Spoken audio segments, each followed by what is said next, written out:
नमस्कार, welcome to your YouTube channel Teach Tech. हम पढ़ रहे हैं यहाँ पर class 10th maths English medium, और वो भी बिल्कुल जीरो लेवल से। मतलब हमने चैप्टर नंबर 3 को स्टार्ट किया है, और इसका बेसिक कॉन्सेप्ट जो कि एक्सरसाइज और क्वेश्चन को सॉल्व करने के लिए, मतलब एक्सरसाइज के क्वेश्चंस और एग्जाम्पल्स को सॉल्व करने के लिए बेहद ज़रूरी होता है। मतलब जब तक आपका बेसिक क्लियर नहीं रहेगा ना, तब तक क्वेश्चन को सॉल्व करने में मज़ा नहीं आएगा, है ना। तो ये बेसिक कॉन्सेप्ट हमने पहले और दूसरे वीडियो में कंप्लीट कर चुके हैं। अब आज से हम एग्जाम्पल्स इसके सॉल्व करना चालू करेंगे फर्स्ट एक्सरसाइज के। कहने का मतलब ये हुआ कि हमने पिछली क्लास में इंट्रोडक्शन पढ़ चुके हैं और graphical method of solution of a pair of linear equations, मतलब ये है 3.1 एक्सरसाइज। तो इसका भी बेसिक हम समझ चुके हैं। 3.1 एक्सरसाइज जो है उसका हम बेसिक समझ चुके हैं। उसके बाद में algebraic method of solving a pair of linear equations, जिसमें दो मेथड पढ़ना हमें, एक तो सब्स्टिट्यूशन मेथड और एलिमिनेशन मेथड, वो इस ग्राफिकल मेथड के बाद में पढ़ेंगे। और उसके बाद में पूरे चैप्टर को समराइज करेंगे और फिर एमसीक्यू करेंगे। तो ये अपना सीक्वेंस रहेगा इस चैप्टर को कंप्लीट करने का, और जिसमें से हमने ये दोनों पार्ट कर चुके हैं, बेसिक कॉन्सेप्ट कर चुके हैं। आज के इस क्लास में हम इसके एग्जाम्पल्स करने वाले हैं। ये मेरा छोटा सा इंट्रोडक्शन है, शायद आप जानते ही होंगे, और नहीं भी जानते तो आप देख सकते हैं, है ना। ये मेरा नाम है महादेव होप्ते, क्वालिफिकेशन है मेरी, और ये एक्सपीरियंस है 21 साल से ऑफलाइन और ऑनलाइन 11 साल से पढ़ा रहा हूँ।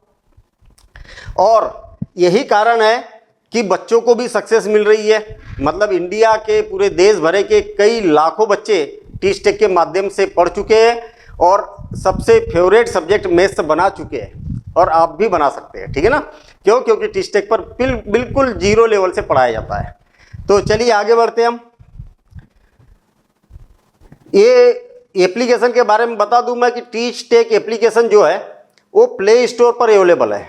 आप टीच टेक के नाम से सर्च करेंगे प्ले स्टोर पर तो आपको ये ऐप मिल जाएगी, और इसमें पूरा कंप्लीट वीडियो लेक्चर अवेलेबल है, कंप्लीट क्लास 9th से लेकर 12th तक। और इसमें नोट्स भी अवेलेबल है, प्रैक्टिस सेट भी अवेलेबल है, ये सब कुछ, मतलब जितना 10th क्लास के बच्चे को रिक्वायर्ड है सारी की सारी चीज़ें आपको ऐप में मिल जाती है, ठीक है। तो चलिए हम स्टार्ट करते हैं। हमने इंट्रोडक्शन पिछली क्लास में पढ़ चुके हैं। अगर नहीं पढ़ा है तो रिक्वायर्ड रहेगा ये कि आपने पहला और दूसरा वीडियो अगर अच्छे से पढ़ा है तो उतने अच्छे से ये आपको एग्जाम्पल समझ में आने वाले हैं। कहने का मतलब आज के इस क्लास में graphical method of solution of pair of linear equation को ग्राफिकली मेथड से हम सॉल्व करने वाले हैं, ठीक है ना। चलिए डायरेक्ट हमारे पास में क्वेश्चन आ गया, ठीक है। अब इसको सॉल्व करना है। क्वेश्चन क्या है, पहले तो क्वेश्चन को पढ़ेंगे हम और उसको समझने की कोशिश करेंगे। चेक ग्राफिकली, मतलब आपको क्या करना है, ग्राफ बनाना है फिर चेक करना है, और वो क्या चेक करना है इस बात को समझना। Check graphically whether the pair of equations this and this. यहां पर देखिए दो इक्वेशन दी है, ये फर्स्ट इक्वेशन, ये second equation, is consistent if so solve them graphically. कहने का मतलब ये हुआ कि ये कंसिस्टेंट अगर है तो इसका सॉल्यूशन बताइए, आप ग्राफिकली बताना है। कंसिस्टेंट कब होता है, जैसे मान लिया जाए कि एक लाइन ये गई है और दूसरी लाइन ये गई है, मतलब दो इक्वेशन दी हुई है ना, एक इक्वेशन ये है और एक इक्वेशन ये है, दो इक्वेशन है। दोनों इक्वेशन के कुछ हम ग्राफ बनाएंगे, और आपको मालूम है बेसिक में पढ़ा है हमने, जब ग्राफ बनाते हैं तो स्ट्रेट लाइन मिलती है हमें, हमेशा क्या मिलती है, स्ट्रेट लाइन मिलती है। क्यों? क्योंकि ये लीनियर इक्वेशन है, लीनियर मतलब लाइन, आपको एक स्ट्रेट लाइन मिलने वाली है। तो दो इक्वेशन है तो दो स्ट्रेट लाइन मिलेंगी। कंसिस्टेंट कब होता है, जब दोनों एक दूसरे को एक पॉइंट पर इंटरसेक्ट करते हैं, तब कंसिस्टेंट भी होता है और इसका यूनिक सॉल्यूशन भी होता है, मतलब one and only one solution. और वो सॉल्यूशन कौन सा होता है, जो दोनों का इंटरसेक्टिंग पॉइंट होता है वो होता है। बस इतनी बातें हमने बिल्कुल एकदम शॉर्ट में समझ चुके हैं, और डिटेल में हमने बेसिक में पिछले वीडियो में समझा है, ठीक है। चलिए हमारे पास में क्वेश्चन क्या है, मैं क्वेश्चन लिख देता हूं, x + 3y = 6। तो taking first equation, taking equation 1, क्या करते हैं हम, एक एक करके इक्वेशन लेते हैं। याद रहे, इसका तरीका देखना आप, ये इक्वल का साइन है, इस इक्वल के साइन के में या तो केवल एक्स रहना चाहिए या तो वाई रहना चाहिए, बाकी सबको उधर कर देना है, एक्स और वाई नहीं, या तो लेफ्ट हैंड साइड में केवल एक्स होना चाहिए या तो केवल वाई होना चाहिए, बाकी सबको क्या कर दो, उधर शिफ्ट कर दो। देखिए 3y को मैं उधर शिफ्ट कर देता हूं तो मैंने जो बोला वैसे ही हो गया क्या, 6 - 3y, बताइए जरा, वैसे ही हो गया ना। मतलब x इक्वल टू, मतलब x की वैल्यू y की टर्म में चाहिए आपको, तो x इक्वल के इधर में क्या होना चाहिए, केवल x या तो केवल y, बाकी सबको उधर शिफ्ट करना है। ठीक है, चलिए कर दिया हमने। इसके बाद क्या करना है, आपको एक टेबल बनाना है, एक टेबल बनाना है इस टाइप से। ठीक है, और वो टेबल की खासियत क्या रहेगी कि इस टेबल में बीच में से पार्टीशन रहेगा ऐसा, ठीक है ना, ये पार्टीशन रहेगा, और वर्टिकल कॉलम बनाना है आपको। कितने कितने वर्टिकल कॉलम बनाना है, तो 1 2 3 और 4, हमेशा एक में लिखना है आपको x और दूसरे में लिखना है y। इतना इजी काम है क्या, 3y को उधर कर दिया तो x इक्वल टू आप x की वैल्यू आपको y की टर्म में मिल गया और ये आ गया। अब इसको तो मैं शिफ्ट कर देता हूं, है ना, इसको मैं शिफ्ट कर देता हूं ऊपर। अब देखिए, अब रफ वर्क चालू हो जाता है। यहां पर आपके पास में इक्वेशन क्या है, x इक्वल टू 6 - 3y। आप क्या करो, जो y है ना, y के जगह कुछ वैल्यू रखो। क्या वैल्यू रखी जाए, तो आप रेंडम रखना है, कुछ भी रखना है, लेकिन ऐसा रखना है कि x की वैल्यू और y की वैल्यू लगभग 10 के अंडर में रहे तो ज़्यादा अच्छा है, 10 या 12 के अंडर में रहे तो ज़्यादा अच्छा है। मतलब जितनी ज़्यादा अच्छी छोटी वैल्यू रहेगी उतना ज़्यादा अच्छा है। तो हम क्या करते हैं, y की वैल्यू मैं कुछ भी रख रहा हूँ, क्या रख दूँ, मैं 0 रख देता हूँ। 6 - 3 × 0, y की जगह क्या रख दिया, 0 रख दिया। अरे y की जगह 0 रख दिया तो आपको मालूम है ना कि ये क्या होता है, 6 - 0, तो ये कितना हो जाएगा, 6 हो जाएगा। x इक्वल टू कितना हो गया, 6 हो गया। मतलब आपने y की वैल्यू 0 रखी तब x की वैल्यू कितनी आ गई, 6। y की वैल्यू 0 रखी तो x की वैल्यू आ गई 6, ये हो गया। अब देखिए, अब मैं y की वैल्यू चेंज करता हूं, क्या चेंज कर दूं, 2 रख देता हूं। आप सोचेंगे 1 क्यों नहीं, 1 भी रख दो, कोई दिक्कत नहीं है, मैं 2 रख देता हूं। तो क्या हो जाएगा, x इक्वल टू, अरे देखो y की जगह मैंने 2 रखा है तो 6 - 6, और 6 - 6 कितना हो जाएगा, 0, तो x इक्वल टू 0। मतलब y की वैल्यू 2 रखी तब x की वैल्यू कितनी हो गई, 0, तो y की वैल्यू क्या रखी, 2, तो x की वैल्यू कितनी हो गई, 0 हो गई। हाँ, बहुत बढ़िया। अब देखिए, अब और कुछ करते हैं हम, इसकी वैल्यू मैं 4 रख देता हूं। कितनी रख देता हूं, 4। एक y की वैल्यू कितनी रखी, 4, तो x इक्वल टू कितना हो जाएगा, 6 - 4 3 × 12, तो x की वैल्यू कितनी हो जाएगी, 6 में से 12 को माइनस करेंगे तो -6। मतलब y की वैल्यू आपने 4 रखी, y की वैल्यू 4 रखी तो इसकी वैल्यू कितनी हो गई, -6, ये हो गया।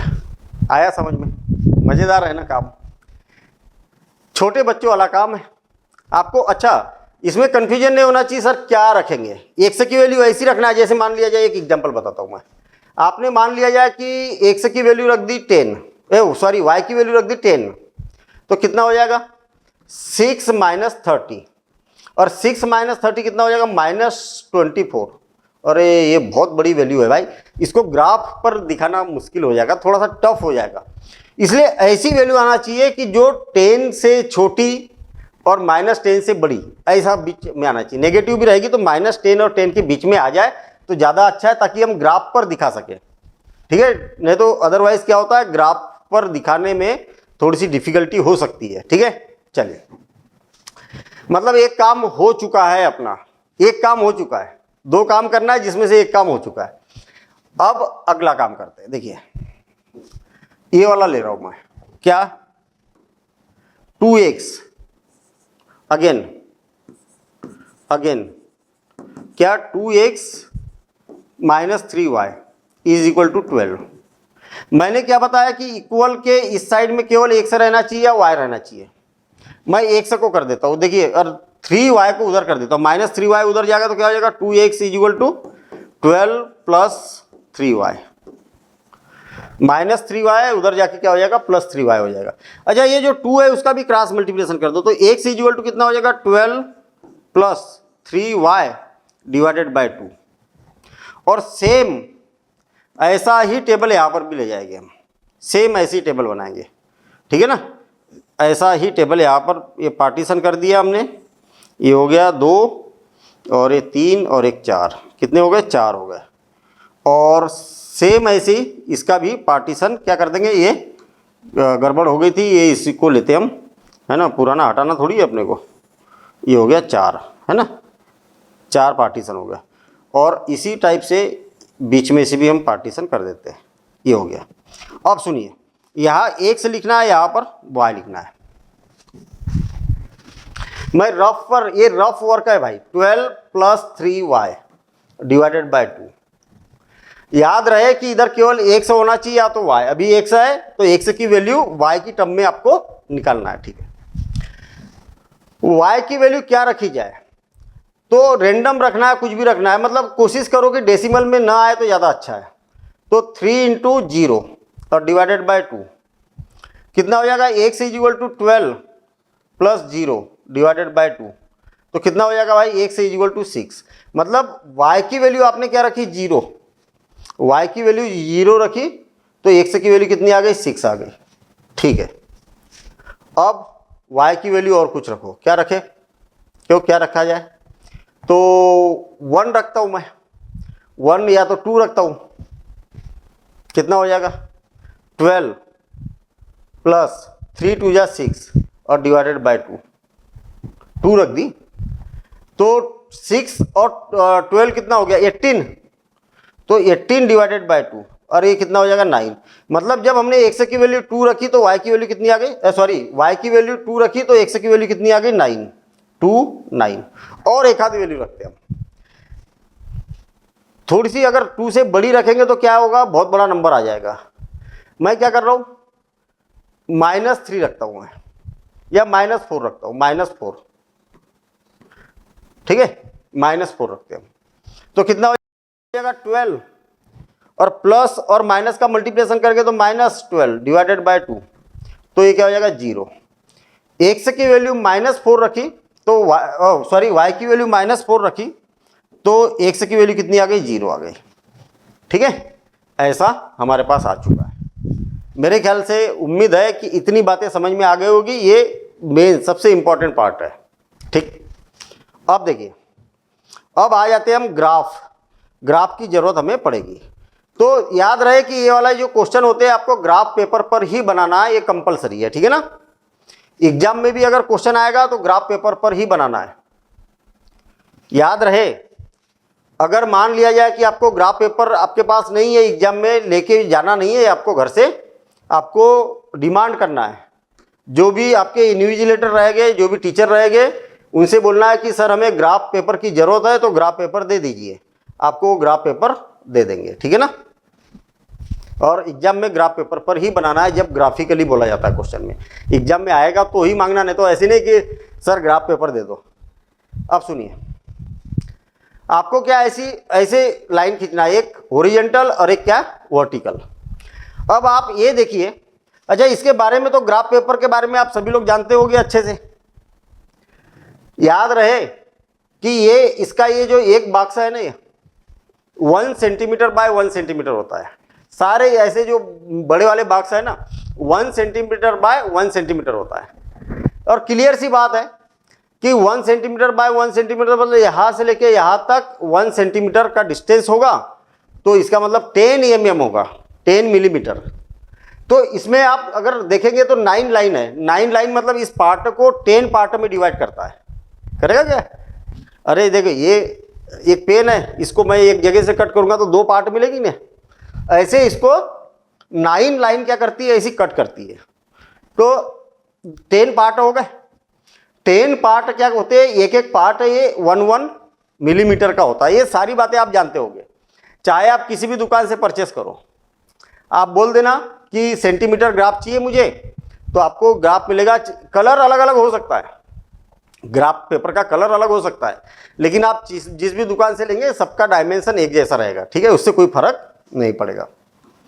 अब आपको क्या करना है, ये जो है ना ये एक्स और इसको क्या करना है, एक्स डैश लिखना है और इसको वाई और वाई डैश। पहले ये देख लेना आप कि आपको एक्स में सबसे बड़ी वैल्यू कितनी दिख रही है यहाँ पर, 9। तो 9 आप इसमें दिखा पा रहे हो क्या, 1 2 3 4 5 6 7 8 9 दिखा पा रहे हैं। अदरवाइज अगर 9 यहाँ पर नहीं दिखा पाया तो ये वाली लाइन है ना, इसको इधर शिफ्ट कर सकते थे आप। समझ में आई बात? ये जो y है ना, तो ये y वाले को आप इधर शिफ्ट कर सकते, कोई जरूर नहीं है। आपको जो पोर्शन, जैसे अगर मान लिया जाए y की वैल्यू भी बड़ी है तो आप इसको भी नीचे शिफ्ट कर सकते हैं, क्योंकि आपके पास में जो वैल्यू है ना वो कौन से क्वाड्रेंट की है, इस क्वाड्रेंट की है कि इस क्वाड्रेंट की है, तो उस क्वाड्रेंट को थोड़ा सा बड़ा रखो। अभी मेरी वैल्यू तो आ जा रही है तो मुझे ऐसा करने की जरूरत नहीं है, ठीक है। अब सुनिए जरा ध्यान से, सबसे पहली वैल्यू क्या है, 6,0 6,0। एक समय 6 है, 1 2 3 4 5 6, एक समय 6 है और y में 0 है, तो इसका नाम लिख देता हूं 6,0, ठीक है, ये हो गया। दूसरा पॉइंट है 0,2, एक समय 0 है और y में 2 है, ये यहां पर 0,2, ठीक है। और अब क्या करते हैं हम, इनको दोनों को ज्वाइन कर देते हैं, ठीक है, इनको दोनों को ज्वाइन कर देते हैं, ऐसा दोनों को ज्वाइन कर देते हैं, ठीक है। इसको दोनों को ज्वाइन कर दिया ज्वाइन। अब आप सोच रहे होंगे कि सर 2 पॉइंट से तो काम हो रहा था, हो गया ना, 2 पॉइंट, 2 ही तो पॉइंट लिया मैंने, 6,0 और 0,2, ये थर्ड पॉइंट क्यों ले लिया, फिर जबरन की मेहनत क्यों करा लिया आपसे। अब जो थर्ड पॉइंट है ना, अगर इसी लाइन पर आता है तो इसका मतलब आपने जो कैलकुलेशन किया वो एकदम करेक्ट है। आई बात समझ में? तो अगला पॉइंट कौन है, -6,4, तो एक समय कितना है, -6, 1 2 3 4 5 6, -6,4, 1 2 3 4, बहुत बढ़िया। मतलब आपको जहां पर चाहिए था वहीं पर मिला, ये देखिए यहीं पर था, ये -6,4।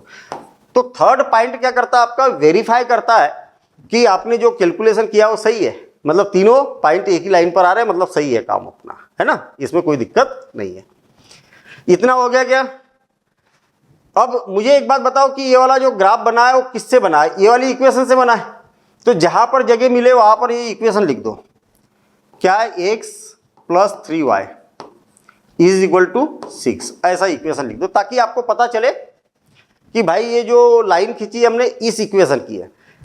अरे ग्राफ बनाने से क्या फायदा हुआ, आपको ये कंफर्म हो गया कि भैया ये जो इक्वेशन है, इक्वेशन से हमेशा एक स्ट्रेट लाइन ही बनती है। आई बात समझ में? अगर आप फोर्थ पॉइंट भी लोगे तो वो भी इसी लाइन पर आएगा। चलिए, मतलब एक काम हो चुका है हमारा, एक इक्वेशन का ग्राफ बना दिया, अब दूसरी इक्वेशन का ग्राफ बनाते हैं। दूसरी इक्वेशन क्या है, 6,0, एक समय 6 है, 1 2 3 4 5 6 और y में 0, तो ये यहीं पर तो आएगा। तो ये वाला क्या है, कॉमन पॉइंट है ना, कॉमन पॉइंट हो गया। हाँ, ये क्या है, इसका कॉमन पॉइंट हो गया, ये इस लाइन पर भी है और दूसरे वाली इक्वेशन में भी यही पॉइंट है। ऐसा हो सकता है और नहीं भी हो सकता, कॉमन पॉइंट न भी मिले। 9,2, एक समय 9, ये 6 हो गया, 7 8 9,2, एक समय 9 और y में 2, तो ये यहां पर आएगा 9,2 और 0,-4, एक समय 0 और y में -4, 1 2 3 4, -4, ये यहां पर। अब आप ये देख लो कि तीनों पॉइंट एक ही लाइन पर है या नहीं है। या तो आप एक काम ये भी कर सकते थे कि पहले आप लाइन खींच लेते और फिर उसके बाद में देखते कि थर्ड पॉइंट जो है वो इस लाइन पर आ रहा है या नहीं आ रहा, और आप देखेंगे कि एग्जैक्ट तीनों पॉइंट एक ही लाइन पर आके मिल गए। मिले कि नहीं? तीनों पॉइंट क्या है, एक ही लाइन पर मिल गए। हाँ, बहुत बढ़िया काम हो गया। जब तीनों पॉइंट एक ही लाइन पर मिल गए तो इसका मतलब अपना पूरा कैलकुलेशन क्या है, करेक्ट है, इसमें कोई दिक्कत नहीं है। और एक भी पॉइंट अगर आउटसाइड गया ना इस लाइन के, तो आप समझ जाना, याद रखना कि ये सारे पॉइंट एक लाइन पर होना चाहिए और ये सारे पॉइंट दूसरी लाइन पर होना चाहिए, तो है बराबर ऐसा। हाँ, अब ये जो बना हुआ है कौन सी इक्वेशन से बना है? इक्वेशन नंबर 2 से। इक्वेशन नंबर 2 क्या थी? 2x minus 3y is equal to 12, ये थी ना इक्वेशन क्वेश्चन में। हाँ, ऐसा हो गया। अब मुझे एक बात बताइए कि आपने ये सारी वैल्यूज ली है, कितने कितने डिस्टेंस पर ली है?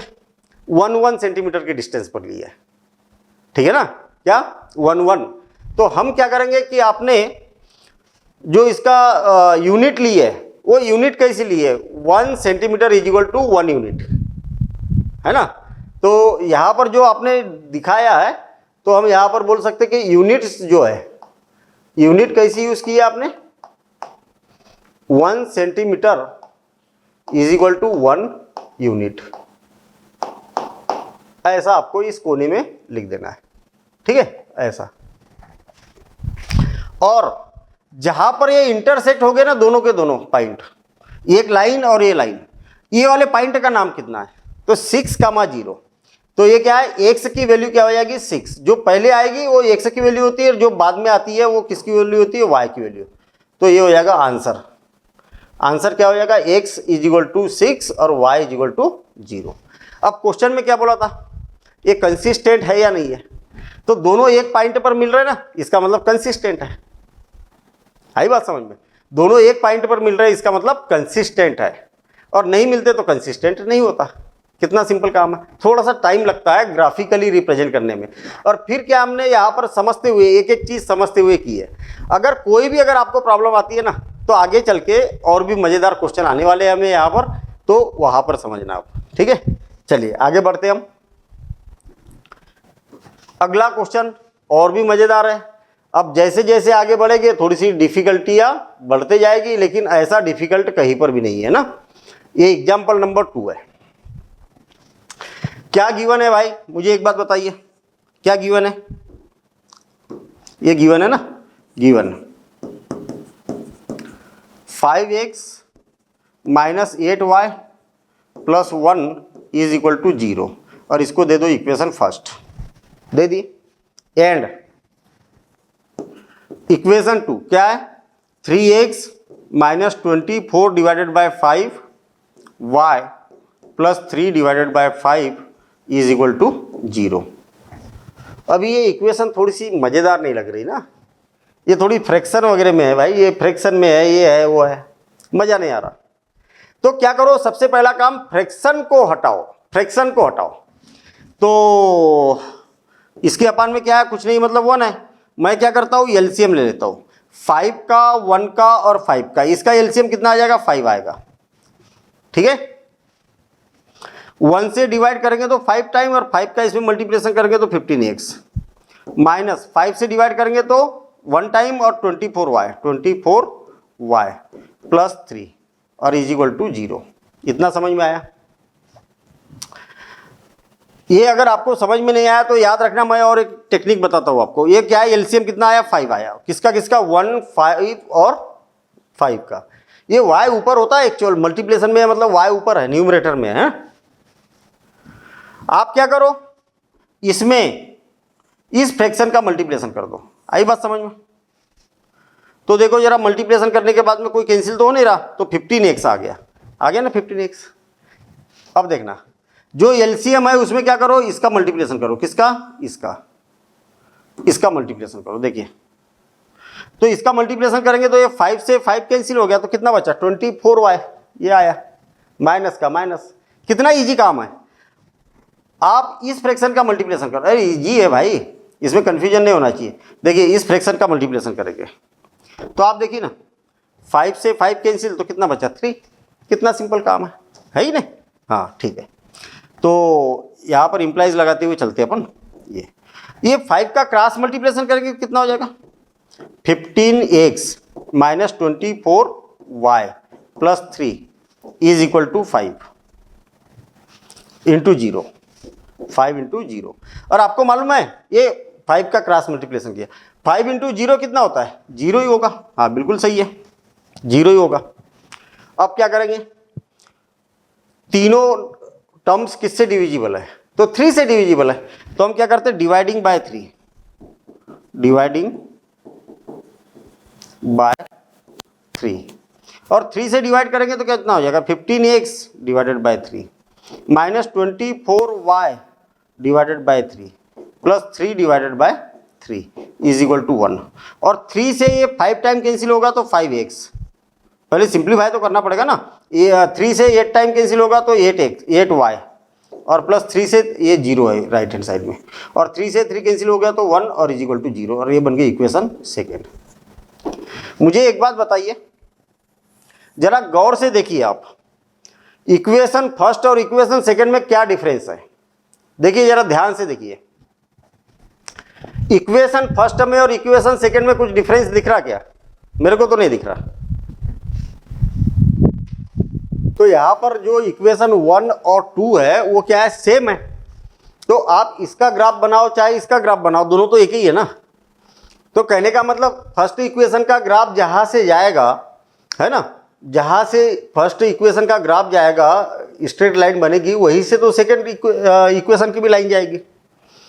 तो कोई एक को बनाना है आपको, किसी को भी बना लो। तो हम यहां पर एक लाइन में लिख देंगे, हेयर इक्वेशन 1 एंड 2, इक्वेशन 2 आर क्या है, आर दी सेम। और जब सेम है तो एक ही इक्वेशन का ग्राफ बनाएंगे, बस आपको केवल ऐसा लिख के छोड़ देना है ना, ऐसा लिख के यहाँ पर छोड़ देना है।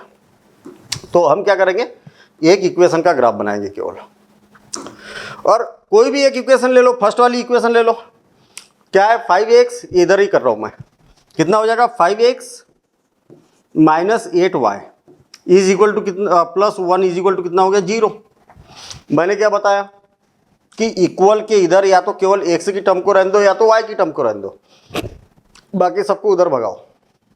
तो मैं x वाली टर्म को रहने देता हूँ, पॉजिटिव वाली टर्म को रहने इधर, ये -8 उधर जाएगा तो 8y, और +1 उधर जाएगा तो -1, और 5 का भी क्या करेंगे, क्रॉस मल्टीप्लिकेशन कर देंगे। तो x इज इक्वल टू क्या हो जाएगा 8y -1 डिवाइडेड बाय 5। सही है क्या? इतना आ गया। अब सुनिए जरा ध्यान से, अपना काम हो चुका है, x की वैल्यू आपने y के टर्म में यहाँ पर लिख चुके हैं, है ना। अब एक टेबल बनाएंगे हम, और टेबल कैसा, जैसा हमने पिछले क्वेश्चन में बनाया था सेम। और मैं आपको बता दूं कि आपको क्या है, इसका कोई क्वेश्चन अगर नहीं समझ में आया तो उसको देख लेना, क्यों, क्योंकि सॉल्यूशन इसका जो है पूरा कंप्लीट सॉल्यूशन अवेलेबल है ना। तो ये हो गया, इसमें कितने ब्लॉक बनाना है, हमेशा 4 ब्लॉक बनाना है। कितने ब्लॉक बनाओगे, 4, एक में लिखोगे x, एक में लिखोगे y, मतलब 3 वैल्यू हमें चाहिए रहती है। चलिए ठीक है, अब सुनिए जरा ध्यान से, मैं इसको रफ पर लिख लेता हूँ, x is equal to 8y minus 1 divided by 5। अब y की वैल्यू ऐसी कुछ रखो ताकि कैलकुलेशन करने के बाद में x की भी वैल्यू, तो y की वैल्यू ऐसी रखना हमें कि x की वैल्यू 10 से ज़्यादा न हो तो ज़्यादा अच्छा है, ठीक है ना। तो मैं क्या करता हूँ, y की वैल्यू 0 रख के देखता हूँ। देखिए, तो y की वैल्यू अगर 0 रखूंगा तो 8 इंटू 0, जहाँ y है वहाँ पर 0 रखा मैंने, डिवाइडेड बाय 5। तो ये कितना हो जाएगा, 0 माइनस 1 मतलब 1 आ जाएगा ना। 8 इंटू 0 0, और -1 तो कितना हो जाएगा -1, और डिवाइडेड बाय 5। अरे ये डेसिमल में आएगी यार, 0.52 या 0.2, मज़ा नहीं आ रहा ना। डेसिमल में आ सकती है, ऐसा कोई ज़रूरी नहीं है, लेकिन हम कोशिश करते हैं कि न आए डेसिमल में तो ज़्यादा अच्छा है। चल ठीक है, और वो भी 0.5 आए तो दिखाना ज़्यादा इजी हो जाएगा। चलिए, मैं क्या y की वैल्यू 1 रख के देखता हूँ या 2 रखता हूँ। मैं y के जगह 2 अगर रख दिया जाए तो -1 डिवाइडेड बाय 5, तो x इज इक्वल टू कितना हो जाएगा, 16 माइनस 1 डिवाइडेड बाय 5। तो ये हो जाएगा 15 डिवाइडेड बाय 5, और 5 से ये 3 टाइम कैंसिल हो गया, तो x की वैल्यू कितनी आ गई, 3 आ गई। कितना सिंपल काम है। y की वैल्यू 1 भी रख के देखो तो डेसिमल में आएगी 1, तो 8 तो 7/5 आ जाएगी, है ना। तो चलिए ये ठीक है, ये वाली वैल्यू ठीक लगी हमें। ये y की वैल्यू मैंने रखी 2, तो x की वैल्यू आ गई 3। और कुछ रखते हम, y के जगह और कुछ रखते, क्या रखे बताओ जरा। 3 रखेंगे तो कितना हो जाएगा 24, ज़्यादा वैल्यू हो जाएगी। हाँ 24 ये ठीक नहीं है, 3 रखना ठीक नहीं है। तो मैं एक काम करता हूँ, 2 में भी आ जाएगी वैसे, कोई दिक्कत नहीं। 2 तो रखी थी ना अभी हमने, 1 रखता हूँ मैं, 1 - 1 तो कितना हो जाएगा 8 - 1 डिवाइडेड बाय 5, तो कितना हो जाएगा 7 डिवाइडेड बाय 5। तो 5 1 जा 5 और 5 4 जा 20, 1.4 ठीक है, चला सकते हैं अपन। क्यों? क्योंकि अगर हम ज़्यादा आगे बढ़ेंगे ना तो बहुत बड़ी बड़ी वैल्यू आएगी। तो x y की जगह मैंने क्या रखा 1 रखा, y की जगह 1 रखा, तो x की वैल्यू कितनी आ गई 1.4, ठीक है ना। y की जगह 1 रखा तो x की वैल्यू कितनी आ गई 1.4। चलिए ठीक है, अब 3 रखूँ क्या, 3 रखूँ, चलिए रखता हूँ मैं 3। 8 × 3 - 1 डिवाइडेड बाय 5, तो कितना हो जाएगा 24 - 1 डिवाइडेड बाय 5, तो 23 हो जाएगा, 23 डिवाइडेड बाय 5। तो 5 4 जा 20 और 5 6 जा 30, 4.6 आया। तो मैंने क्या रखी x की वैल्यू, x की वैल्यू 3 रखी, x की वैल्यू क्या रखी 3, तो y की वैल्यू कितनी आई 4.6। अगर x की वैल्यू 3 के जगह अगर 4 रखी जाए तो 8 4 जा 32, वो भी ज़्यादा ही आएगी, तो मतलब नहीं है, ठीक है ना। तो हमारे पास में 3 वैल्यू आ चुकी है। अब इसको क्या करेंगे हम ग्राफिकली रिप्रेजेंट करेंगे। कैसा करेंगे ग्राफिकली रिप्रेजेंट, तो कर देते graphically represent. Graph paper exam में अगर आपके पास में नहीं है यार, ऐसा क्वेश्चन आता है तो आपको ग्राफ पेपर की डिमांड करना है, ठीक है ना।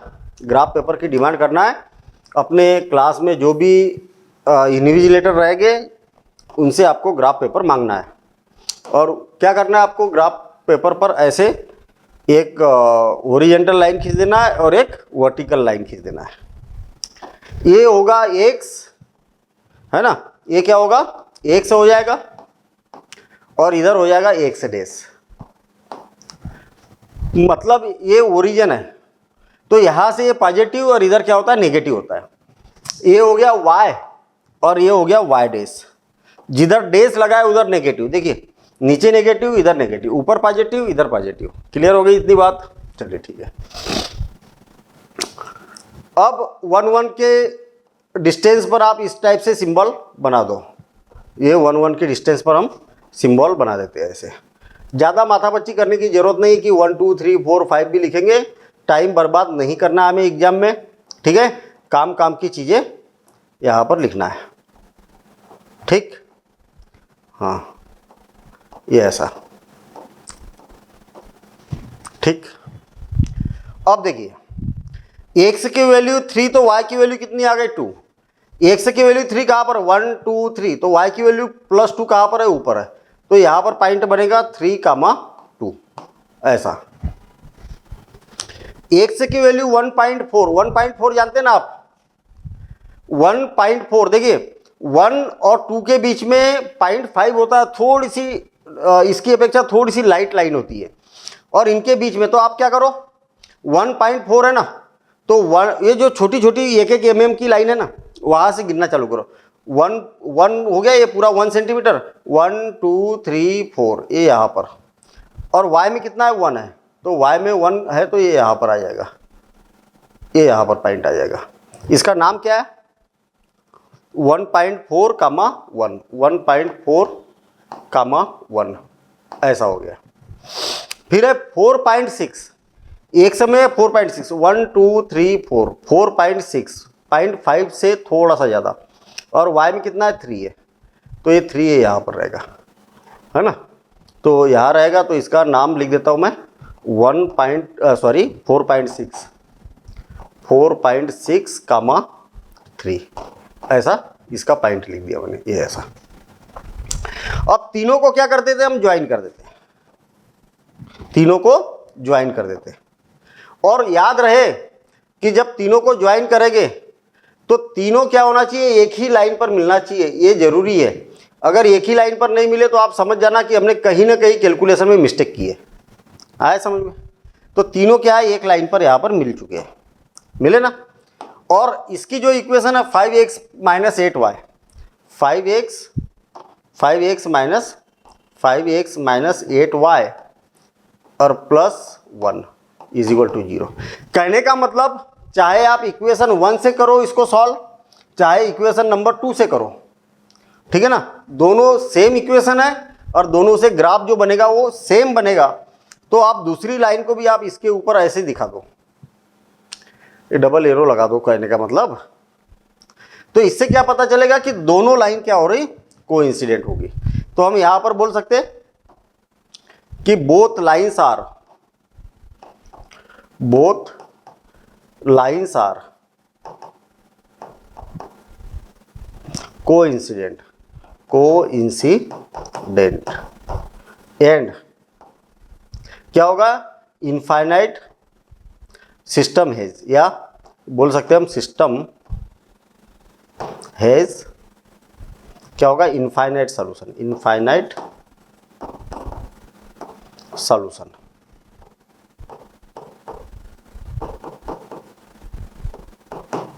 बस ये इसका आंसर हो गया। भाई दोनों क्या है, एक ही ऊपर से जा रही ना, तो दोनों लाइनें कितने पॉइंट पर इंटरसेक्ट कर रही, मतलब इनफाइनाइट पॉइंट पर इंटरसेक्ट कर रही, हर पॉइंट पर इंटरसेक्ट कर रही, ठीक है। तो आप इसको नोट कर लीजिए और इसको नोट करना और एक बार इस क्वेश्चन को बना के देखना, ठीक है ना। और जब आपसे बन जाए तब आप समझना कि हाँ मुझे 100% ये क्वेश्चन समझ में आ गया। अब देखेंगे हम अगला क्वेश्चन बहुत ही मजेदार है। अब हम एग्जाम्पल नंबर 3 देखते हैं, और एग्जाम्पल नंबर 3 जो है ना वो वर्ड प्रॉब्लम है यहाँ पर।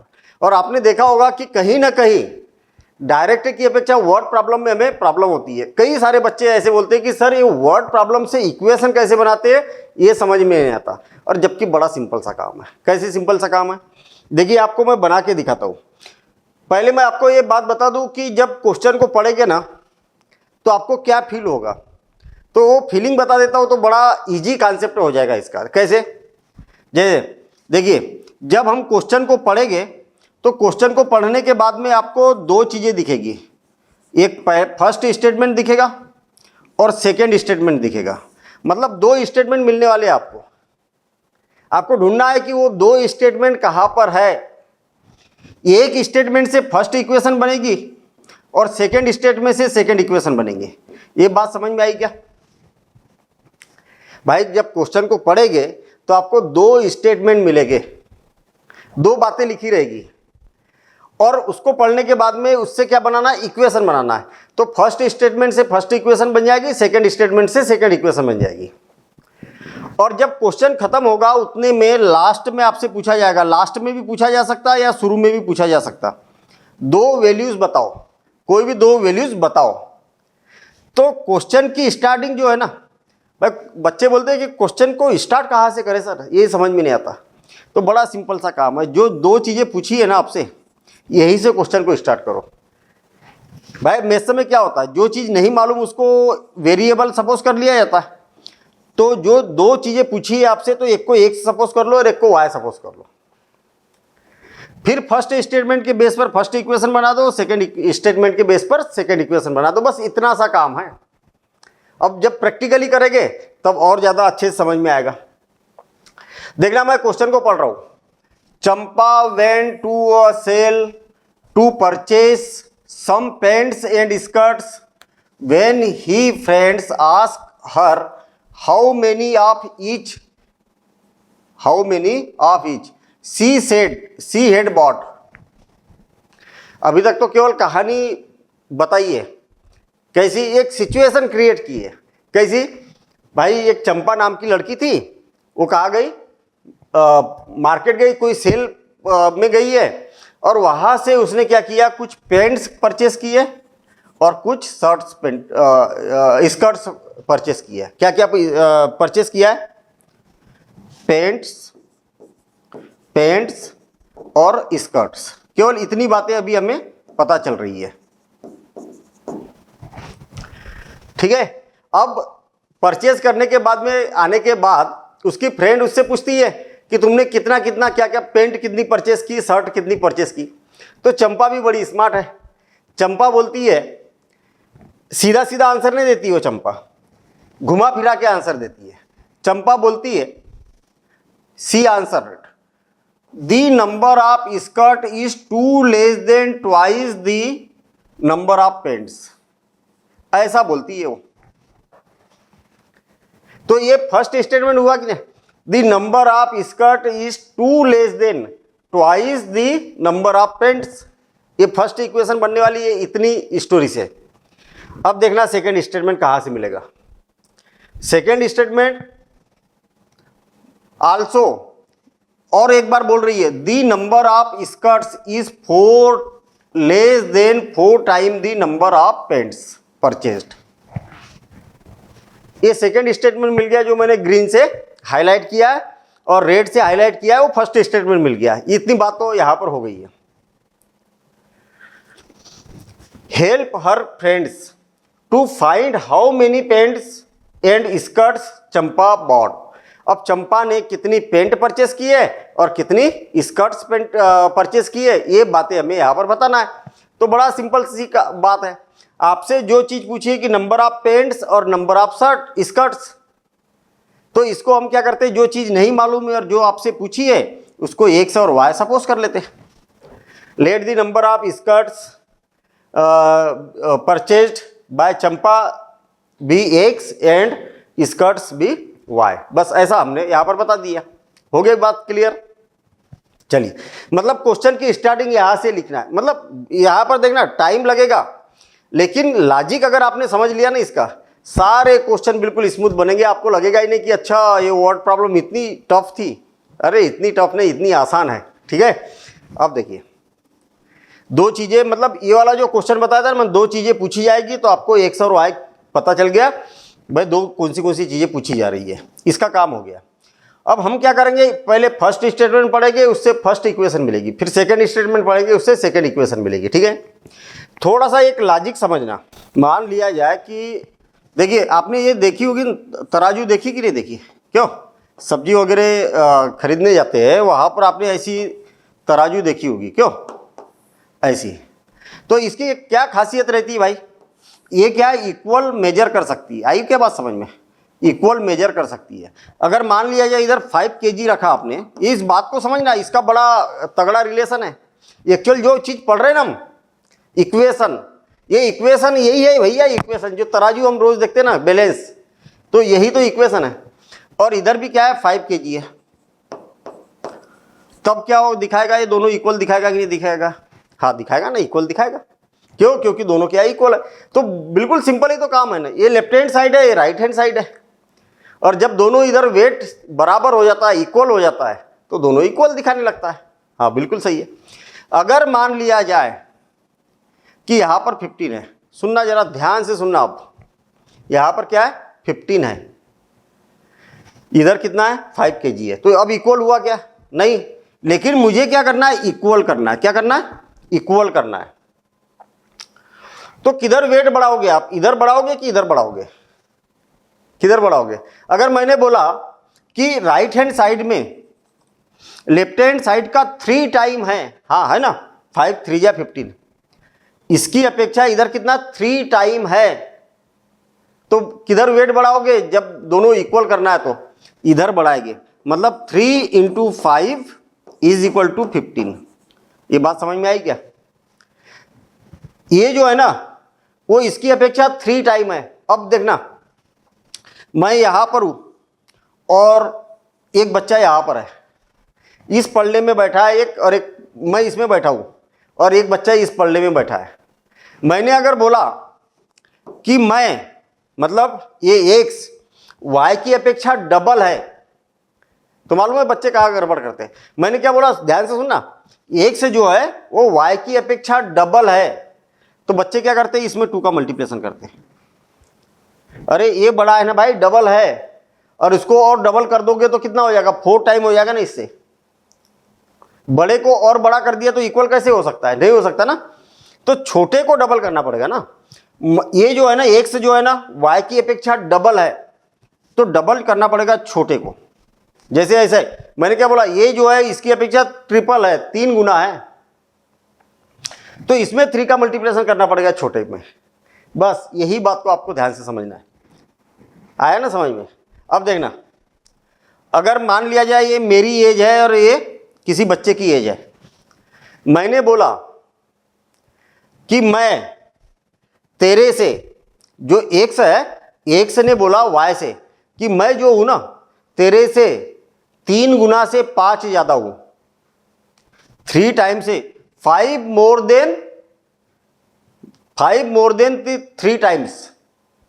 मतलब क्या बोला, ये 3 टाइम करने के बाद में भी 5 ज्यादा है। ये मतलब क्लियर बात समझ में आ रही नहीं? ये बड़ा है, वाई छोटा था। कितना बड़ा है ये वाई, इसके 3 टाइम से भी 5 ज्यादा है। तो 3 मल्टीप्लिकेशन और 5 इसमें करेंगे हम, छोटे में करेंगे, बड़े में नहीं करेंगे। आई बात समझ में? समझ में आ गई बात? तो बड़ा सिंपल सा काम है ना। जैसे एक एग्जांपल देता हूं मैं, मान लिया जाए मैं 45 ईयर का हूं और मेरा बेटा 10 ईयर का है, और मुझे क्या करना है, दोनों को इक्वल करना है। मैंने बोला कि मैं तेरे से 4 टाइम से भी 5 ईयर ज्यादा हूं।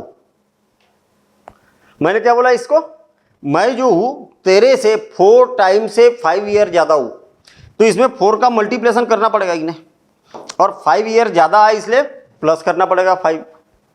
तो देखिए ना 40 और 45, 45 इज इक्वल टू 45। तो हमेशा याद रखना कि जो छोटा रहता ना, इस कॉन्सेप्ट को याद रखना, कभी क्वेश्चन गलत नहीं होगा। जो छोटा रहता है उसमें प्लस माइनस जो भी करना है वो छोटे में करना चाहिए, प्लस करना है तो ठीक है। चलिए अब मैं ये क्वेश्चन पढ़ता हूं तो आपको समझ में आ जाएगा। The number of skirts, number of skirts कितने हैं, y है। The number of skirts is 2 less than twice the number of pants. जो नंबर ऑफ पेंट है ना उसका ट्वाइस कर दो, और उसमें से 2 को लेस देन बोला ना, इसलिए 2 को माइनस कर दो, तो दोनों क्या हो जाएंगे, इक्वल हो जाएंगे। बन गई कंडीशन? हाँ बन गई ना। और second condition, the number of skirts, number of skirts ये कौन, y, number of skirts is 4 less than, 4 कम है भैया, स्कर्ट क्या है, 4 कम है, किससे, 4 time the number of pants. जो नंबर ऑफ पेंट्स है ना उसका 4 टाइम करोगे, उससे 4 कम है, 4 कम है, तब नंबर ऑफ स्कर्ट्स के बराबर हो जाता है। आई बात समझ में? तो बन गई ना इक्वेशन, ये इक्वेशन फर्स्ट बन गई, ये इक्वेशन सेकंड बन गई, बस हो गया काम। ऐसे इक्वेशन बनाई जाती है। अब सुनिए जरा ध्यान से, क्वेश्चन को लिखने का तरीका बड़ा सिंपल सा है। आपसे क्या पूछा है, find how many pants and skirts Champa bought. तो यहां पर वही की वही लैंग्वेज लिख लो, लेट चंपा, कौन, चंपा नाम है ना इसका, चंपा बॉट नंबर ऑफ क्या, pants be x and skirts be Y.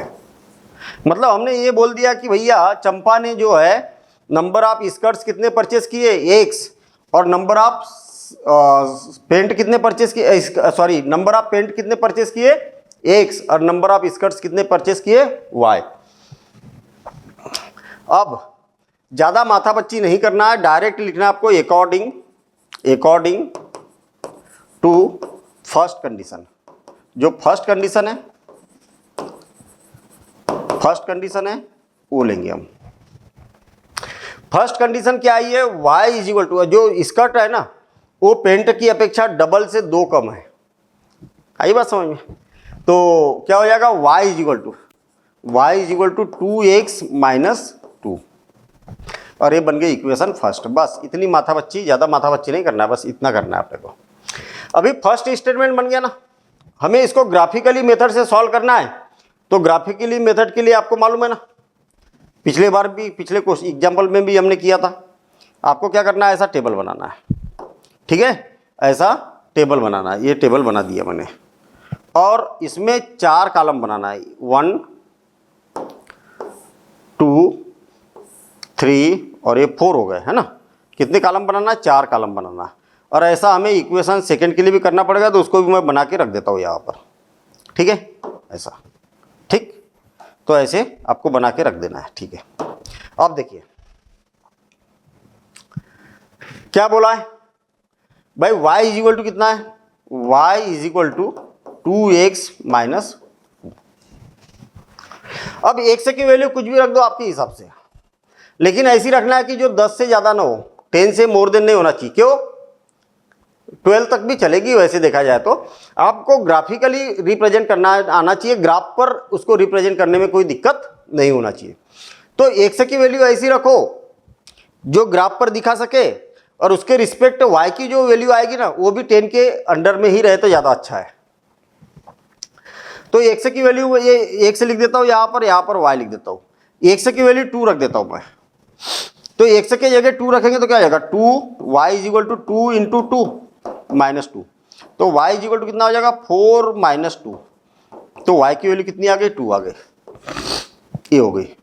अब देखिए x की वैल्यू क्या रख देता हूँ मैं, 4 रख देता हूँ, हाँ, या 3 रख देता हूँ, चलो ठीक है 4 रख देता हूँ, आपकी मर्जी है, मतलब ऐसा जरूरी नहीं है। 4 माइनस 2 तो कितना हो जाएगा, 8 माइनस 2, तो ये हो जाएगा 6। अगर x की वैल्यू 2 रखी जाए तो ये कितना आ रहा, 6 आ रहा, ठीक है। चलिए ठीक है, इतनी यहाँ तक हो गया।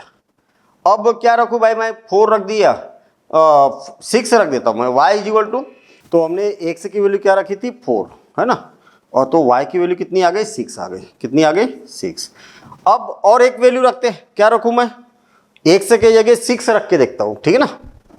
तो 2 इंटू 6 और माइनस 2, तो ये कितना हो जाएगा, 12 माइनस 2, और ये आ जाएगा 10, ठीक है।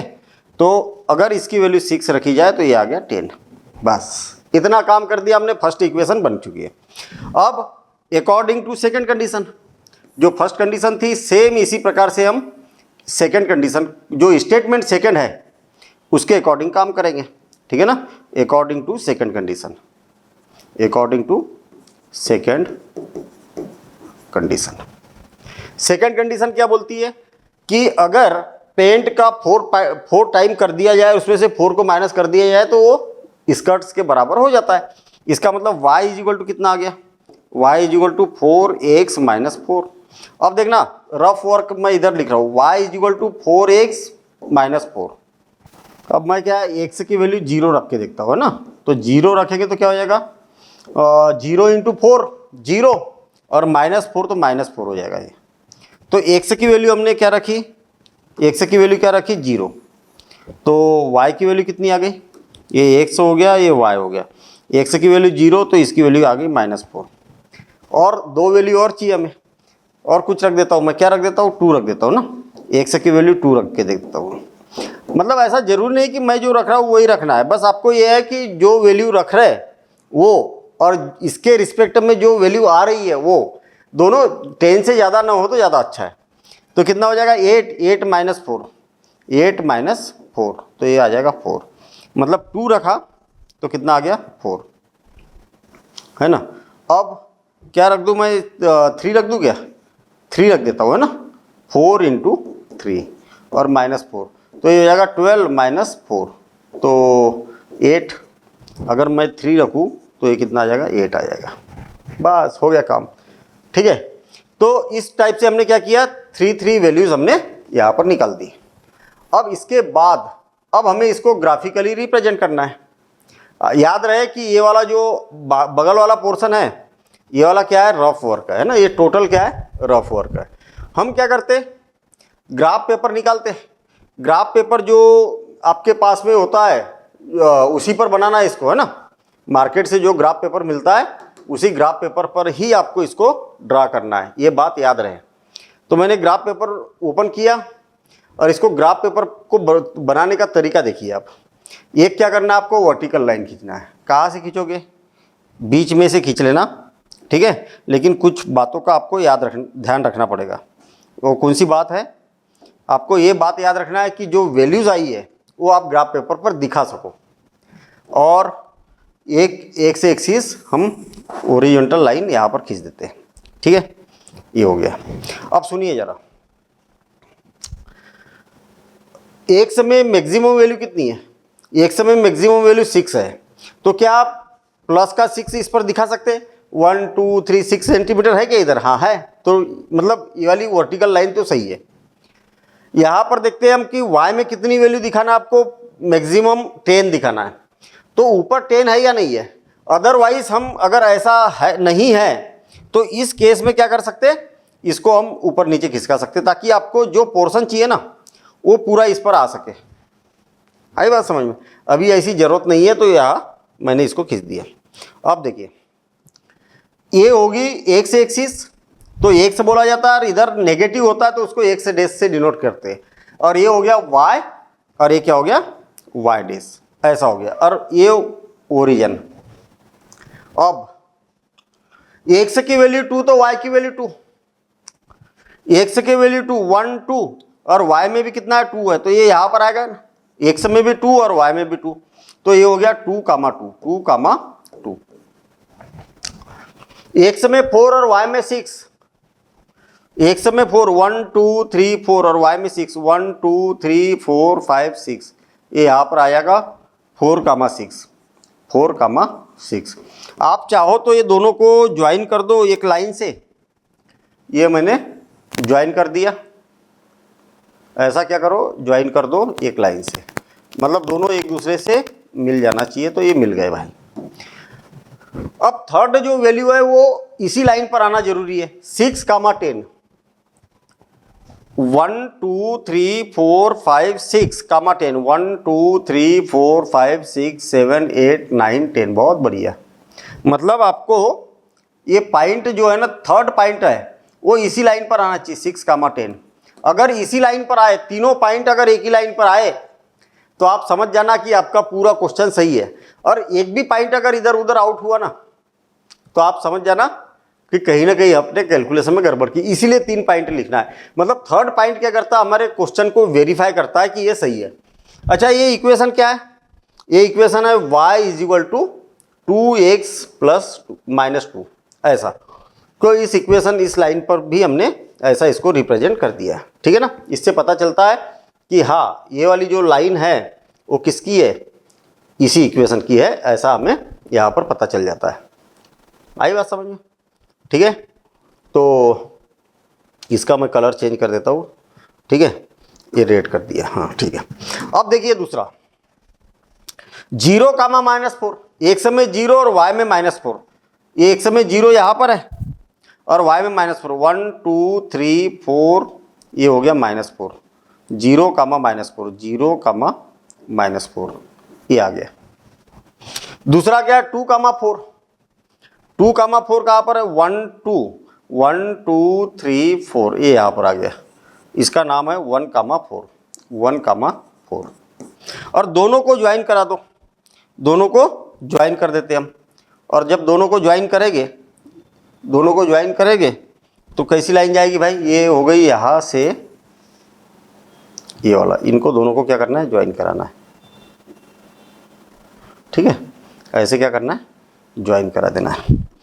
और ज्वाइन कराने के बाद में इसका कलर चेंज कर देता हूँ मैं, है ना, इसका कलर चेंज कर देता हूँ। क्या कर दूँ? ये वाला कर देता हूँ, ठीक है। मतलब ये सेकेंड लाइन है, y = 4x - 4, y = 4x - 4, ये हो गया। अब थर्ड पॉइंट देखते, 3, 8, एक्स में 3, 1 2 3, 8, 1 2 3 4 5 6 7 8, बहुत बढ़िया। ये यहाँ पर 1, 8, और ये वाला जो 1, 8 है वो इसी लाइन पर है क्या? हाँ इसी लाइन पर है। और जब इसी लाइन पर है तो इसका मतलब तीनों पॉइंट हमारे सही है, क्योंकि एक ही लाइन पर आए ना। अब इसका आंसर क्या होगा? तो आंसर बड़ा सिंपल सा काम है, जहां पर दोनों लाइन इंटरसेक्ट हुई है। कहां पर हुई है? एक्स में इसकी वैल्यू कितनी है? 1 है, और वाई में इसकी वैल्यू कितनी है? सॉरी, एक्स में कितनी वैल्यू है इसकी? 0 है, और वाई में कितनी वैल्यू है? 0, सॉरी फिर से, एक्स में कितनी वैल्यू है इसकी? 1 है, और वाई में कितनी वैल्यू है इसकी? 0 है। इसका मतलब एक्स की वैल्यू 1 है और वाई की वैल्यू 0। मतलब ये पॉइंट क्या है, x में 1 और y में तो 0 ही है, तो 1, 0। मतलब x की value hence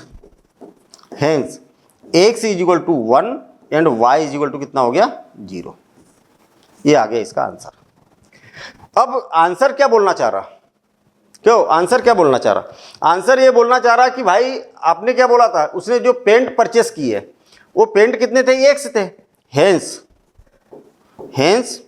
c both number of paints is equal to कितना, 1। केवल 1 पेंट बॉट किया और नंबर ऑफ स्कर्ट क्या है, number of skirt is equal to कितना है, 0। तो कुल मिला के उसने केवल एक पेंट परचेस किया था और स्कर्ट तो परचेस ही नहीं की, और इतनी लंबी कहानी उसने बताई थी। कितना मजेदार काम है। तो हमने ये तीनों एग्जाम्पल किए, तीनों की एक बार प्रैक्टिस कर लो, उसके बाद में हम देखेंगे अगली एक्सरसाइज, और उसकी फर्स्ट एक्सरसाइज में सारे क्वेश्चन सॉल्व करेंगे, ग्राफिकली सॉल्व करना है, ठीक है ना। तो मिलेंगे हम अगले वीडियो में। Thank you, all the best.